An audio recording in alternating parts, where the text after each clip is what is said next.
So my name's Stuart from Japanese Knotweed Solutions. We were established in 2002 and we are the UK's leading company in the identification and control of invasive species, based in Manchester but cover everywhere basically.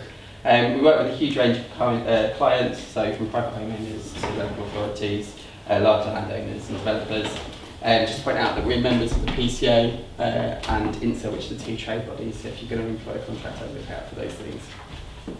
I always like to start off with just pointing out that Japanese knotweed is actually just the tip of the iceberg when it comes to invasive species. It's not really working very well. I'll just leave that to your imagination. There was a piece of work done by DEFRA in 2000, which estimates there to be about 2,000 non-native species in the UK. Most of those are terrestrial, and we get newcomers coming to our shores and establishing every year, so about 10 to 12 new species become established. Roughly about 10 to 15% of those cause significant impacts, and those that are established already and do cause impacts are listed under the Wildlife and Countryside Act as Schedule 9 species, and you can see just a small section of that list just there.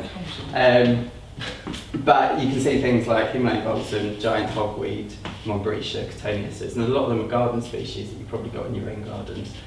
Three of the big ones that we deal with are Japanese knotweed, hence the name of our company, and giant hogweed and Himalayan balsam. So I just wanted to just chat a little bit about those and some of the issues that they pose in terms of management.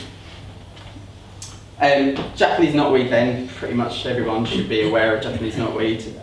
It is a huge problem throughout the UK for landowners and developers and councils. It's thought to be present in every 10 kilometres squared of the UK, and it's commonly found in parks and gardens, rail banks, roadsides, pretty much everywhere you can imagine really. And it's the ability of this plant to be able to produce new shoots from such a small amount of the rhizome, so that's the root system that the plant spreads by, that causes such issues if it's not dealt with properly essentially. Now, namely this is treated with chemicals, herbicides, and you're going to be looking at a 3 to 5 year treatment programme for that with multiple applications of glyphosate or the chosen herbicide. There are alternatives to chemical applications, so you can do things like mechanical excavations, but that's essentially moving the problem somewhere else. It is costly and only really suitable if you're going to be developing the area, just because of the costs involved. And there are some other routes that are being looked at the moment, such as biological controls. Does anyone heard of Gavi, an organisation? Yeah, they're doing some really interesting work at the moment with an insect from Japan that's meant to just feed solely on Japanese knotweed. There's some trials at the moment going ahead with that, so we'll see where that goes.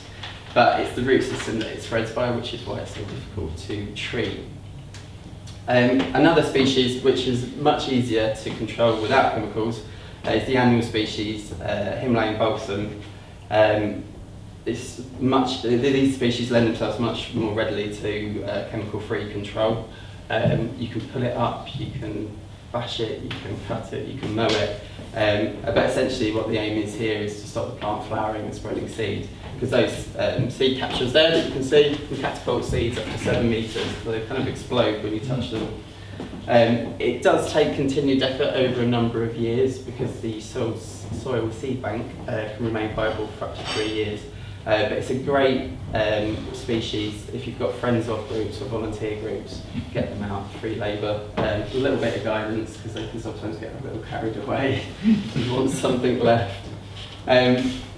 Thirdly, the other one that we look at quite openly is this one, giant hogweed.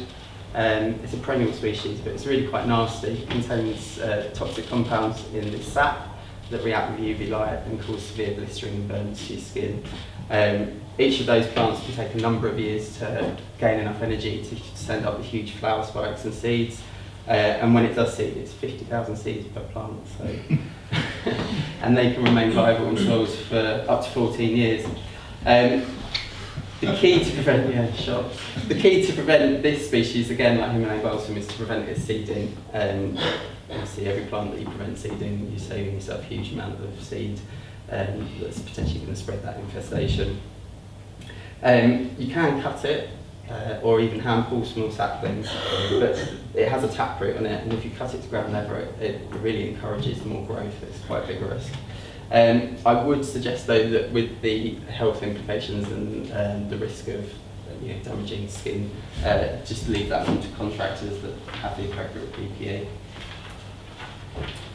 Now, we as a company and as an industry really do rely heavily on herbicide applications to control invasive non-weed species, particularly Japanese knotweed, because of its ability to regenerate.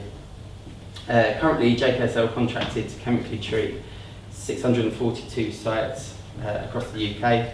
Around about 600 of those are with glyphosate-based herbicides, and the remaining amount were with aminopyrrolide or triclopyr combinations. There has been a push more recently for more environmentally sensitive options, and this has really led us to develop a completely chemical-free option for Japanese knotweed at least. This brings me on to Mesh Tech, which is the name of the technique that we've developed. Really, it's all got a bit funny, isn't it? We're a few down anyway. The principle behind Mesh Tech is really quite simple, and that is to exhaust the plant's stored energy reserves. So that's the rhizome system underground. To do this, Mesh Tech has been designed to work in a way that fights against the plant's natural rapid growth system. You should see a nice photo of it being installed over winter, but essentially during the winter period we surface clear the area and take off all the leaf litter. That allows a nice bare ground for us to fit the Mesh Tech on top of, but also allows frost to permeate the ground a bit better without that leaf litter, and that can again damage the growth from the stems. The mesh is then installed over the surface growth and the potential rhizome area. If you saw the slide before, that's up to 7 metres from the surface growth, so it's going to be quite large areas that you're going to have to cover. New shoots then develop from nodes in rhizomes and the crown from March to April as normal, but the size of the mesh allows the shoots to grow through the mesh. Is that one? Something like that. As you've probably seen in your own areas, if you've seen Japanese knotweed, it does grow really, really quickly. But the idea is that the stems at that stage are smaller than the mesh, so it grows through the mesh and continues to expand, basically until the point where it contacts the mesh. As the plant grows, then that's it's really bad. As the plant grows, it expands until eventually it reaches the diameter of the mesh, and at that point several things happen. Damages the stems in a number of ways. Essentially the plant's water transport system, the xylem, are restricted, and that reduces the amount of water that can get to the leaf, and also nutrients that can be brought up to the leaf, causing wilting and weakening the plant. There's also damage to the phloem, which acts in the reverse and takes nutrients back down into the rhizome system, preventing anything that the plant's producing back down into the rhizome. And then there's friction at the point of contact with the mesh. And now that works because those areas of friction are open wounds essentially for the plant, so you have bacterial and fungal infections, which again weaken the plant. That one works. Right, you can see the cross-section of the area showing the damage that's caused to the stem, and eventually a combination of all those factors and wind on the plant will basically snap the stem, and that will fall down to the ground, severing the connection with the rhizome. Now, just the nature of the plant, when one dormant stand is knocked over, it will send up another shoot, and that will mature to replace the ones that are lost. But it's that continued process of sending up new shoots, damage to the shoot, and death of the shoot that eventually drains the rhizome of its carbohydrate stores. You'll see there, that doesn't work either. There's a nice picture of how effective Mesh Tech is. But essentially, there are some stems that do make it through to the end of the growing season, but they are on average about half the size of a normal control. Yeah, there's no point in pointing that out. Yeah, it's much less. And then basically the plant goes into a state of dormancy over winter as is normal. But because it's had the rhizomes not going back there, so the carbohydrates not going back into the rhizome, it depletes the rhizome of energy. And eventually that cycle continues until the rhizome just doesn't have any more energy left. And at that point, no more shoots can be produced and the Mesh Tech process is complete. Oh, look at that. Yeah, perfect. Perfect, Awesome. yeah. So MeshTech then offers an environmentally friendly and chemical-free alternative to controlling Japanese knotweed. But sites need to be selected. They can't be in areas that are going to be disturbed or developed, essentially.